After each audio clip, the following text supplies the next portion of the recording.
Depuis toute petite, j'ai toujours entendu les gens autour de moi dire « Oh ça c'est un petit bélier, ça se voit, c'est une fonceuse ». J'étais la casse-cou qui n'a peur de rien et qui se lance tête baissée dans toutes les aventures. Alors je fonçais encore plus, toute fière de cette énergie qu'on m'enviait. Je menais ma vie tambour battant, en ayant confiance en l'avenir et en étant convaincue qu'être née un vendredi 13 me portait chance. Pendant longtemps j'y ai cru. Les choses ont commencé à se corser quand nous avons voulu un enfant.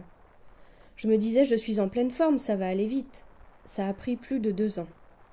Mais notre fils est arrivé et j'étais prête à oublier toutes les difficultés, les douleurs et les peines vécues pour en arriver là. J'étais d'attaque pour recommencer à foncer dans cette nouvelle vie de jeune maman avec encore plus de rêves et d'ambition. C'est mon anniversaire, le jour que je préfère, surtout avec le plus beau cadeau.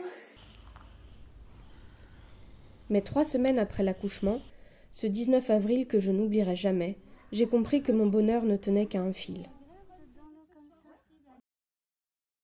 On m'a annoncé l'impensable, l'inimaginable, le mot qui fait peur, comme l'a dit le chirurgien.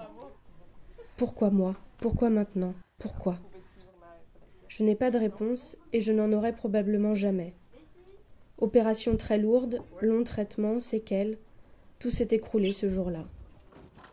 Je me suis sentie trahie, trahie par mon corps que je pensais fort, trahie par la vie que je pensais douce. Désormais, je me sens fragile, tout me semble incertain. J'ai peur de ne pas être à la hauteur avec mon fils, je déteste me sentir diminuée, je n'arrive plus à faire de projet. J'ai peur de l'avenir, peur des résultats des examens à faire tous les 3 mois pendant les prochaines années, peur de ne pas voir grandir ce bébé que j'ai tant attendu.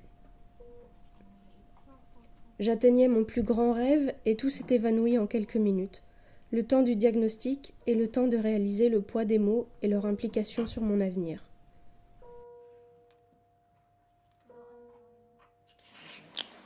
Ça va aller.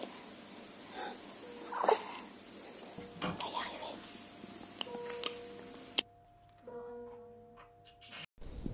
Et en même temps, je n'arrive toujours pas à croire que ce cauchemar m'arrive. Alors j'essaye de profiter encore plus qu'avant, non pas de chaque jour, mais de chaque minute, presque comme si de rien n'était. J'ai compris que la vie était injuste, que le vendredi 13 ne me protégeait pas du pire, mais que j'avais quand même eu de la chance, malgré tout.